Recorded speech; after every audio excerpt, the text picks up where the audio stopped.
최근 비트코인이 상승세를 이어가고 있습니다. 제가 5월 7일에 올린 비트코인 도미넌스 하락의 의미라는 영상을 보신 분들은 아시겠지만 저는 암호화폐가 제대로 된 상승을 하기 위해서는 비트코인만 나홀로 상승하는 장이 와야 한다고 생각합니다.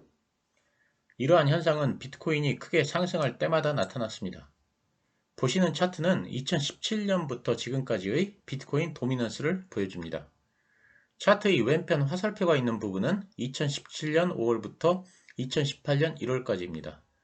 다들 아시다시피 이때는 비트코인이 대세 상승을 하던 시기였습니다. 차트에서 보시다시피 비트코인 도미넌스가 먼저 확 올라갑니다. 빨간 화살표 부분입니다. 비트코인 도미넌스가 올라간다는 의미는 다른 코인들보다 비트코인이 훨씬 큰 폭으로 상승한다는 의미입니다. 그리고 나서 비트코인 도미넌스가 쭉 빠집니다. 파란 화살표 부분입니다.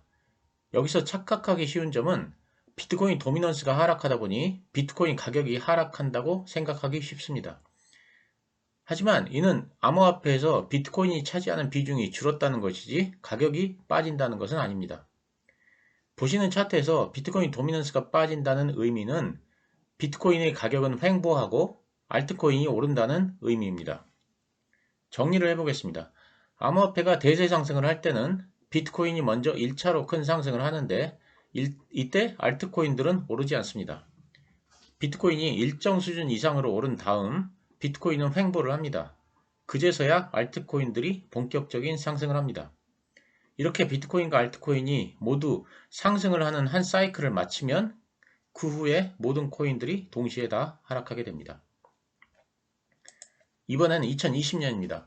지금 보시는 빨간색 화살표 부분은 2020년 9월입니다. 이때부터 비트코인 도미넌스가 상승을 시작합니다. 작년 가을부터 이 상승을 기억하시는 분들이 많으실 텐데 그 당시 비트코인만 나홀로 큰 상승을 했었습니다. 그리고 2021년 4월이 되면서 비트코인 도미넌스가 빠지기 시작합니다. 비트코인의 가격이 횡보를 하는 가운데 알트코인들이 큰 상승을 했다는 의미입니다. 이렇게 비트코인과 알트코인들이 모두 상승을 하는 한 사이클을 마치고 나면 비트코인과 알트코인이 모두 하락을 하게 됩니다. 대세 상승을 하던 암호화폐는 5월에 큰 조정을 겪었습니다. 6만 달러를 넘던 비트코인의 가격이 3만 달러 아래로 떨어졌으니까 50% 이상 하락하였습니다. 투자자들이 공포에 질렸던 시기였습니다. 그리고 그 후로 암호화폐가 상승을 시도했지만 번번이 저항선을 뚫지 못하고 흘러내렸습니다. 저항선을 뚫지 못했던 이유는 반등을 주는 과정에서 비트코인과 알트코인이 같이 상승을 했기 때문입니다.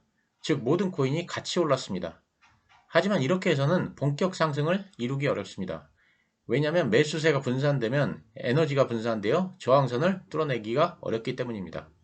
큰 상승을 하기 위해서는 일단 모든 에너지가 비트코인으로 집중되어 저항선을 돌파해야 합니다.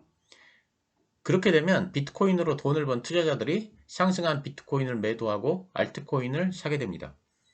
비트코인이 전체 암호화폐 시가총액의 약 50%를 차지하기 때문에 비트코인을 매도하여 알트코인을 매수하면 알트코인은 큰 폭의 상승을 할 수 있습니다. 참고로 하나 말씀드리자면 2019년에도 비트코인 도미넌스가 크게 상승을 한 적이 있었습니다. 지금 보시는 파란색 화살표 부분입니다. 이때에도 비트코인 도미넌스가 상승했는데 왜 대세 상승장이 오지 않았는지 의아해 하시는 분들이 계실지도 모르지만 그때 비트코인 도미넌스의 상승은 완전히 다른 의미입니다. 이때는 암호화폐가 모두 하락을 하던 시기였습니다.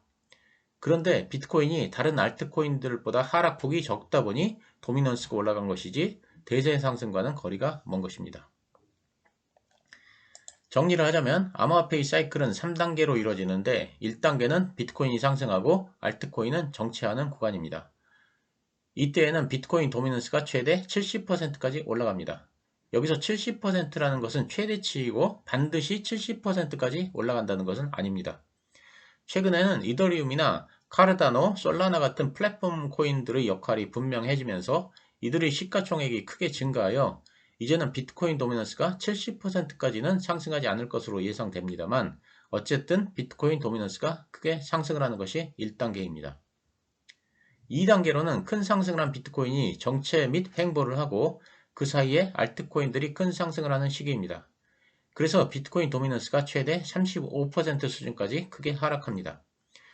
이렇게 모든 코인들이 상승을 한 후에는 비트코인과 알트코인들이 모두 큰 하락을 합니다. 이것이 3단계입니다. 3단계에서는 모든 암호화폐들이 침체기를 맞게 됩니다. 최근 비트코인이 큰 상승을 하고 있는데 이번 상승의 고무적인 현상은 비트코인만 상승을 한다는 것입니다. 물론 시가총액이 적은 3, 4천억 원대의 잡코인들도 몇 개는 큰 상승을 주지만 이런 코인들은 상승을 하건 하락을 하건 시장에 영향을 주지 않습니다.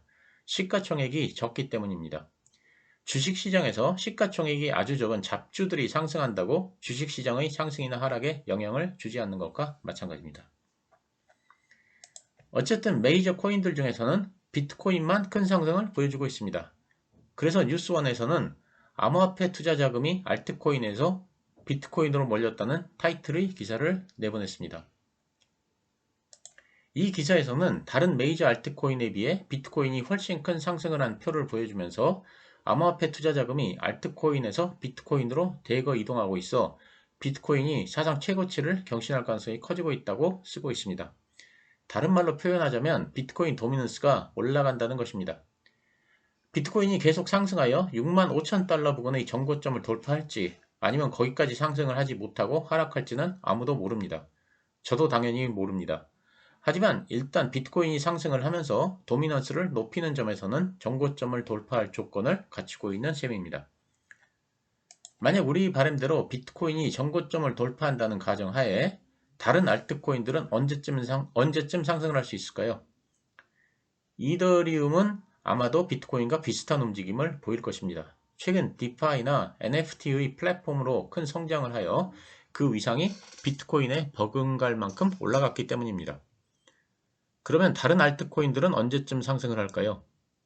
저는 비트코인이 정고점인 6만 5천 달러를 돌파할 때까지는 알트코인들이 큰 상승을 하지 않을 것이라고 생각합니다. 과거 대세 상승기의 움직임을 보면 항상 비트코인이 정고점을 뚫은 후에야 비로소 다른 알트코인들이 움직였기 때문입니다. 그럼 만약 정고점을 뚫는다면 그 후에는 어떤 코인들이 움직일까요? 저는 5월만 해도 메이저 알트들이 먼저 움직이고 그 후에 잡코인들이 움직일 것으로 생각을 했는데 지금은 그 뷰가 좀 바뀌었습니다.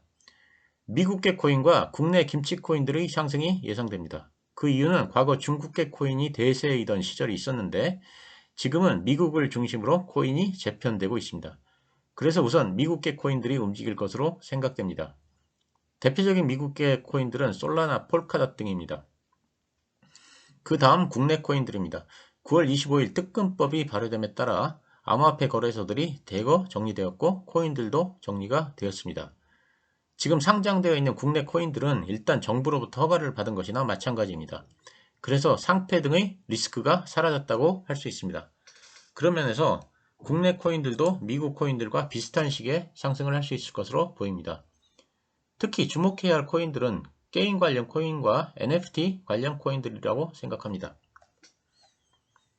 그리고 마지막 단계에서는 다른 메이저 코인들이 상승할 것입니다. 특히 중국계 메이저 코인들은 가장 마지막에 상승을 할 것으로 생각됩니다. 왜냐하면 중국에서는 암호화폐를 계속해서 핍박을 하는 상태이기 때문에 중국계 코인들이 시장에서 주목을 받고 상승을 할 모멘텀이 없기 때문입니다. 중국계 코인으로는 비캐시, 네오, 퀀텀 이오스 등이 있습니다. 이렇게 한 바퀴 상승을 하고 나면 암호화폐 시장은 다시 한번 침체에 빠질 가능성이 클 것으로 보입니다. 오늘 말씀드린 바는 비트코인 도미넌스 관점에서 암호화폐의 상승과 하락을 다뤄본 것이고 사실 더 중요한 것은 펀더멘탈입니다. 우선은 기관 투자자들이 암호화폐 시장으로 유입되고 있고 또 브라질 등도 암호화폐를 정식 화폐로 인정할 것인지에 대한 숙고를 하고 있습니다. 또 선물 ETF의 출시도 바로 눈앞에 다가왔습니다. 트위터나 스타벅스, 페이팔 등이 암호화폐로 사업을 하고 있고 그리고 내년 초까지는 인플레이션을 피하기도 어려울 것으로 보입니다.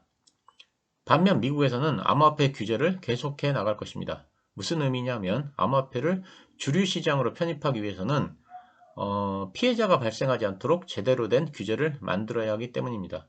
이는 장기적으로는 좋은 호재가 되겠지만 단기적으로는 악재가 될 가능성이 있습니다. 그리고 우리나라는 내년부터 암호화폐의 시세 차익에 대해 세금을 부과하겠다고 했는데 이로 인해 국내 코인들이 연말경에 타격을 받을 수도 있습니다. 그래서 이러한 펀더멘탈적인 요소들을 모두 고려하여 투자를 결정하여야 할 것입니다. 최근 비트코인이 상승을 해서 오늘은 이에 대한 제 생각을 정리해 봤습니다. 하지만 제 생각에 불과할 뿐이고 매수나 매도 추천은 아니니 그냥 참조만 하시기 바랍니다. 감사합니다.